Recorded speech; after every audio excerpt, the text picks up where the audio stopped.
it gets the people awareness of how they drive while they're drunk. You can't make your turns quick enough. You can't stop quick enough. Well, it's a game out here, but on the road, you're endangering your life and others. Good morning, ladies and gentlemen. My name is Judge Keith Hunt from the 43rd District Court. Today, the 43rd District Court is sponsoring the Neon Plymouth Drunk Driving Simulator.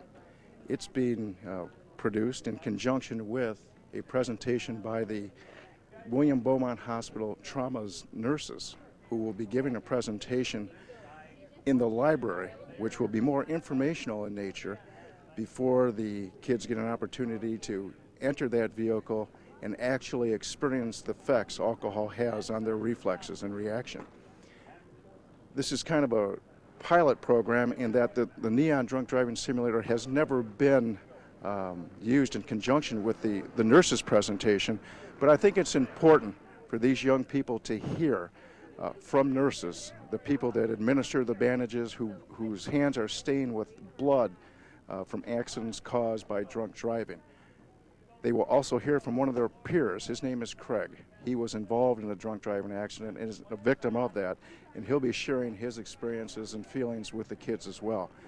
All in all, with that, we hope that after that presentation and after they have an opportunity to operate this motor vehicle, it'll make a lasting impression. Thank you.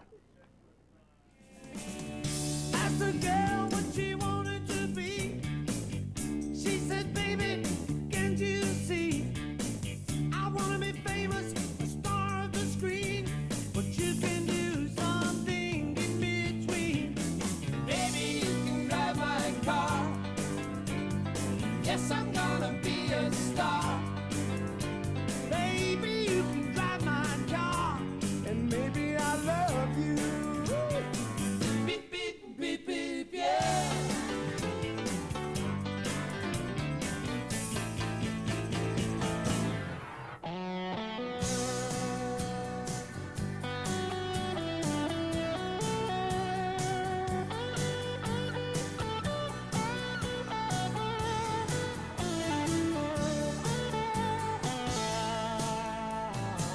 I told that girl that my prospects were good.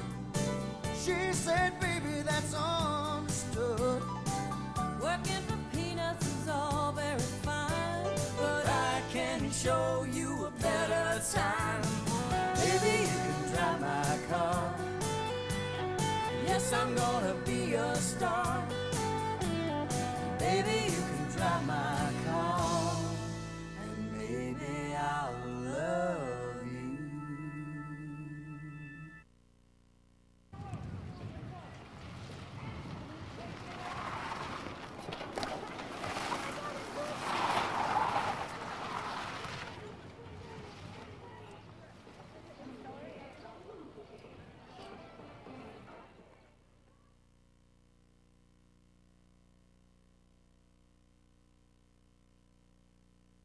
Go as fast as you can handle it around this track without knocking any cones over on the first lap. All right. Okay, second lap, I'm going to put your blood alcohol content at a 0.15. Now what the car is going to do is delay the steering and the braking system to show you how slow your reaction time could be at a 0.15. Are you ready? Yeah. All right, take off, David. 2 hands, quick reaction time. Put the gas pedal down a little bit further, keep it going.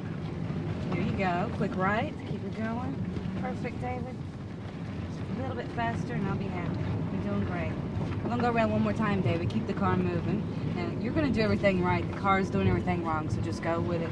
This is how slow your brain would be at a 0.15. Keep it going. Keep it going. Yeah, no, see, there was a curve there. Yeah. Okay, see what alcohol does to your brain, David. It's the opposite. Keep it going. Like your mailbox there. I'm watching out for pedestrians. If that pedestrian had been on metal, you wouldn't have stopped in time. You can pull it over here. Keep it right here's for it. All right. My name is Holly Bear. I am the trauma nurse coordinator at William Beaumont Hospital. And what that means, fancy title, but actually what that means is any patient that is injured due to a motor vehicle crash or who falls or who stubs their toe and gets admitted to the hospital comes onto the service that I run. So from the time the trauma team is activated and I respond to the emergency room, I see those people all the way through their hospitalization. Now the program here is called NCARE, Emergency Nurses Cancel Alcohol-Related Emergencies. And the reason I got involved in this program is because I have been in either the emergency room as a nurse or in the trauma center for the last 18 years of my career. And I always thought that if you could see what I see every day when I go to work, if you could be there, walk in my shoes and see what I see every day, that it might make a difference. It might make a difference in some of the choices that you make. And that's really what this program is about, to give you information. Information to help you make good choices and keep you safe. Choices about drinking and driving, choices about getting into the car with someone who's been drinking, and choices about wearing your safety belt. Now these are all real people. These aren't slides that we made up or canned program. These are people that we've treated in the trauma center that have been involved in some kind of alcohol-related crash. So you guys are juniors and seniors? Pretty much? So you probably know. What has the highest alcohol concentrate? Liquor. 8 ounces of beer, a shot of whiskey, or 4 ounces of wine? Shot of whiskey. They're all the same. All exactly the same. So they all have the same effect on your body. So if you think about it, if you're having 2 beers, you can think of it as having 2 shots of whiskey. They all do the same thing to your body. So what does alcohol do? The first thing it does is impairs your judgment. I've had people come in, like the people you saw earlier, strapped to a backboard, blood everywhere, their leg, hanging, a bone hanging out, and you go up to the bed and you smell alcohol and you say, "Sir, were you drinking?" And they say, "Well, yeah, but I tried better when I've had a couple of drinks." That's because the first thing to go is your judgment. You don't make the same decisions when you're drinking. The second is vision. It gives you decreased side vision. It gives you blurred vision or double vision. And that it also impairs your ability of your retina and your eye to react to light. So I want you to imagine this. It's Friday night. You're driving down the road. Someone is coming towards you. They see 2 of you that is blurred, and they're blinded by your headlights. That's a drunk driver. And to protect yourself, you need to know on any given Friday or Saturday night, 1 out of every 10 drivers is drunk on the road. So you need to make decisions and be careful when you're out there, even if you're not drinking. It also slows our reflexes, and I think you guys in coordination, maybe you found that out in the car. I killed more cones when I was driving that thing than you guys probably did. I mean, it really makes a difference in your coordination. Everything is slowed down because remember, alcohol is not a stimulant, it's a depressant. How many people have heard of binge drinking? We have had just a horrible run with binge drinking in the state of Michigan, losing college kids due to this. Binge drinking, for those of you who don't know the term, is drinking a large quantity of alcohol in a short period of time. This is a story about a Los Angeles student, but we had one recently about a year ago in the state of Michigan, and that was Bradley McHugh. Does anyone remember him, Michigan State University? Apparently it was some kind of tradition on their 21st birthday. They went out and had 21 shots of alcohol. Anyone remember that story? Again, think about judgment. So he went out on his 21st birthday, drank 21 shots, went into the bathroom, was feeling not well, as you can imagine. He threw up, came back out, drank 3 more shots, so for a total of 24 shots in an hour and a half. Now at this point, he can't walk, he can't talk. His friends are with him going, "Oh, good, now what do we do with them?" And they thought they were doing the right thing. We'll take him home and let him sleep it off, right? Because he'll just sleep it off. So they take him home, they put him to bed, and they thought it would be really funny when he woke up in the morning. They took red magic marker and they wrote 24 shots on his face. They tucked him in, went all to bed, and they said during the night somebody came and opened the door and peeked in to see how he looked and if everything was okay. And he looked okay, he was laying there and life was fine. Finally at 8 o'clock in the morning, somebody went in and actually tried to wake him up, and he was dead. Now what happened is he died of alcohol poisoning. His blood alcohol level rose so quickly that it not only it knocked out his respiratory center and his brain stem, and he no longer breathed. And that's what happens with alcohol poisoning. Because remember, it's a depressant, and it depresses everything, including your normal ability to breathe. When you talk to the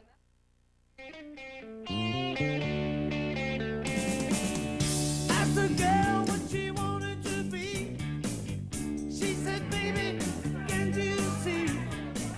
I want to be famous, a star of the screen, but you can do something in between. Baby, you can drive my car.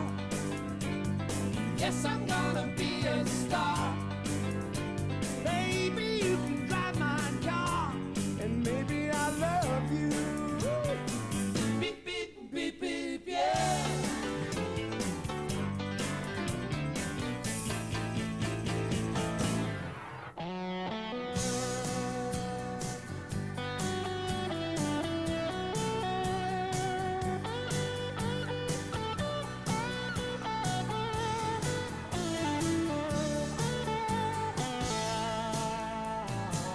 I told that girl that my prospects were good.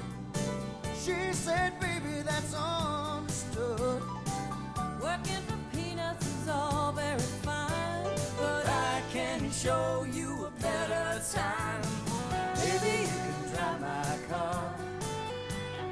Yes, I'm gonna be a star. Baby, you can drive my car, and maybe I'll love you.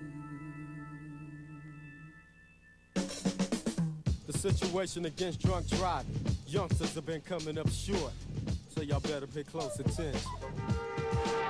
We call it RAD. We're on a mission against drunk driving. We'll be striving to keep you all alive, and I guess it's nothing new what drinking and driving is about to do to you. So before you start that motor, just freeze up, homie. If it's drunk, damn, give the keys up. Cause all it takes is a high acceleration to put your life on a permanent vacation. That's what it's all about. My people, use your head when it's time to roll out. Cause that's the way it got to be. If you've been drinking, yo, give up the keys. Yo, give up the keys. Give up the keys.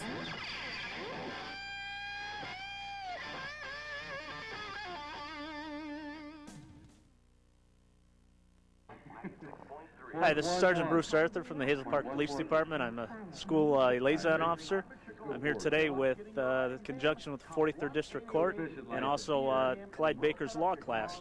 They've scheduled a Dodge Neon here for the simulator drunk driving. We're hoping that the kids get a good feel for how it is to operate a vehicle while they are impaired or intoxicated. Even though the law states that they should not be drinking and they should not have a zero tolerance, they have a zero tolerance. Sometimes children do decide to make the wrong choice. You can see that children are getting into the car right now. The Dodge Neon is operated with a computer inside. They do one round of the course, normal driving. There's no type of drunk driving simulator the first go around, so the kids will get a feel for the course and how they can actually maneuver the vehicle under normal circumstances. As we're coming around to the second turn here, the gentleman inside will activate the computer, which will slow down the responses to not only the brake but also steering. Just as we do when we're intoxicated, our reflexes are slowed and our judgment is impaired to the fact that everything is slowed down. As you can see, she's hit several cones. She'll have a pedestrian that should have popped up here. The majority of the kids have hit several cones and ran over several mock pedestrians. It's unfortunate. I think the kids are getting a good feel today for what drunk driving actually will do, conjunction with NCARE, our nurses from Beaumont inside, giving them their opinion of actual victims of drunk driving related accidents.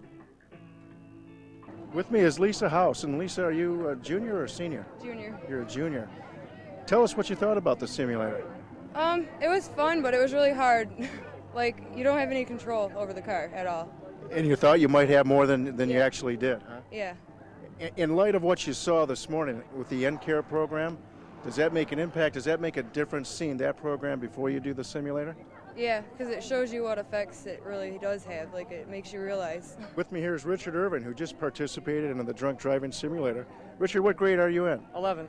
So you're a junior here at Hazel Park High. Tell me what you thought about the simulator. I thought it was pretty good. I learned a lot from it. And what did you think about the NCARE program this morning? Did you see that? Yeah, I saw it. It was pretty good. I enjoyed it. It definitely taught me something. You think it made a difference seeing that program before you got into the simulator? Yeah, I think it does. Did you have less control over the simulator than you thought you would? Yeah, a lot of things were kind of different. It just locked up and did a lot that you didn't expect it to. Did they program your weight in the computer? Yeah. What blood alcohol level did they say that you had They simulated? didn't tell me. Just took my license and got the weight off it and just punched it all in. All right. Well, thanks for participating. Sure.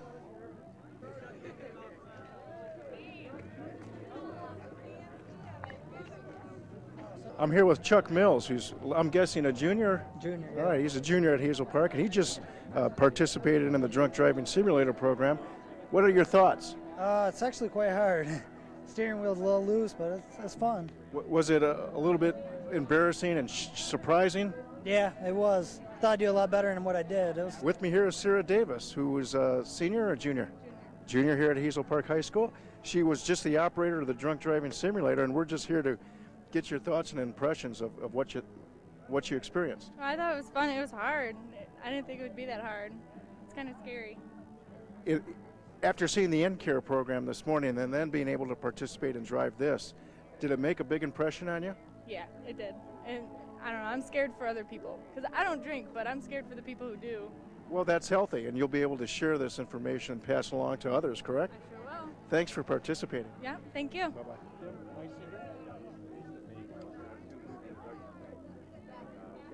I recognize him. Yeah.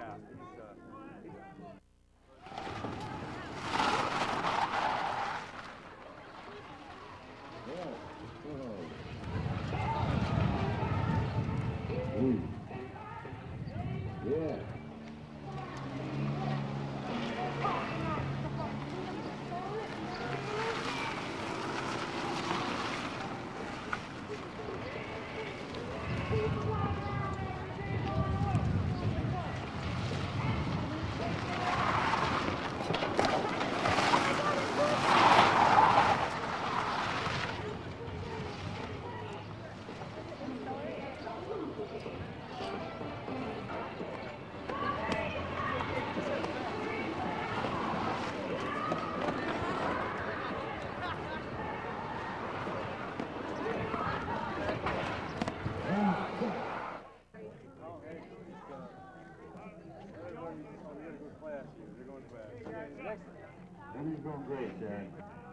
With me is Mr. Jim Meisinger, who just participated in the drunk driving simulator. Jim, what'd you think?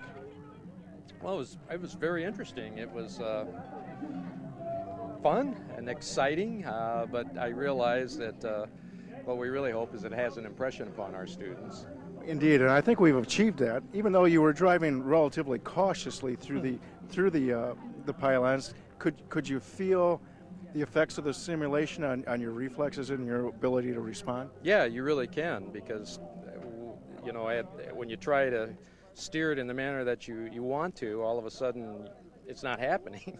and it's, at least for me, when I tried it, it was somewhat surprising, shocking, and a little bit embarrassing, all wrapped up into one, wouldn't you say? Definitely embarrassing. Yeah. Thanks for participating. Hi, I'm Clyde Baker. I was asked to do a recap here, and my thoughts on this thing today are that the kids have an opportunity to be out and get a hands-on experience with this drinking and driving simulator where it's cheaper than having them learn on their dad's car, and number one, and number two, I can understand basically that their alcohol affects their driving ability, whether they want to admit it or not. A lot of us, when we're young, maybe don't want to admit those kinds of things, but obviously it does. Between the Beaumont program we had this morning, where the emergency room nurses came in and showed vivid photographs of the kinds of things they have to deal with every day, and this program from Chrysler Corporation, we'd like to thank Judge Hunt for the court paying for this and bringing this program to us here at Hazel Park High School.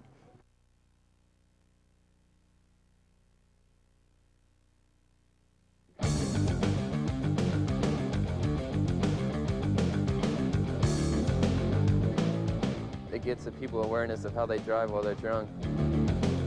You can't make your turns quick enough. You can't stop quick enough. Well, it's a game out here, but on the road, you're endangering your life and others.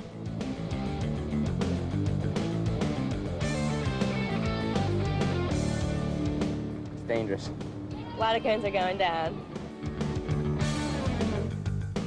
Whoa, that one was way too close. Kid Cone, that's me. I've been on tour for a few years now, showing people like you that it's just not cool to drive drunk. Do you have a few minutes? Good, because there's some people coming up with stories that you gotta hear.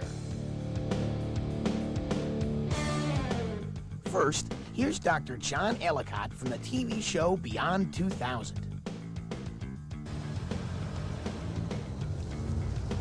Alcohol is a depressant. It acts quickly, like an anesthetic, to dull those parts of the brain involved in making critical judgments. It reduces inhibitions, it delays reaction times, and it increases aggression. But perhaps most important of all, it boosts confidence. A person with a high blood alcohol has absolutely no place behind the wheel. The irony is that with booze under the belt, the driver feels just fine. Whoa! Yikes! I'd like to show you how the system works. But I can't. It's buried deep in the engine. There are a number of solenoids that shunt hydraulic fluid away from the brake and steerage systems and delay the response. But that's not the clever part. It's an integrated circuit around here under the dash. This calculates to what extent the braking and steering is affected, depending on how many drinks you've had. So even though you're turning the wheel or braking in real time, the car doesn't respond. The time lapse is about the same as your mental and physical responses would be if you were driving under the influence. Even if you try to anticipate the delay, your decisions are out of sync and exaggerated, just like they'd be if you were trying to act sober. No amount of explanation could prepare me for the feeling. All right, now we're going to kick in the computer. Oh, I see what you mean. Oh, boy. Oh, it's frightening. Absolutely terrifying. You think it's terrifying for you? Whew, it's worse for me. It's 1.5 tons of metal that you can't control. I thought I was ready to go out there, and you think you can turn it a little bit early and get by with it and everything, but it just does not work. It totally surprises you, and no matter how much you get ready for it, or you think you can do it, or you think you can pull the little test or computer thing, it does not work. You're gonna mess up. Yikes! Whew. Most drunks think they can handle driving drunk. They're so wrong, and innocent people take the hit.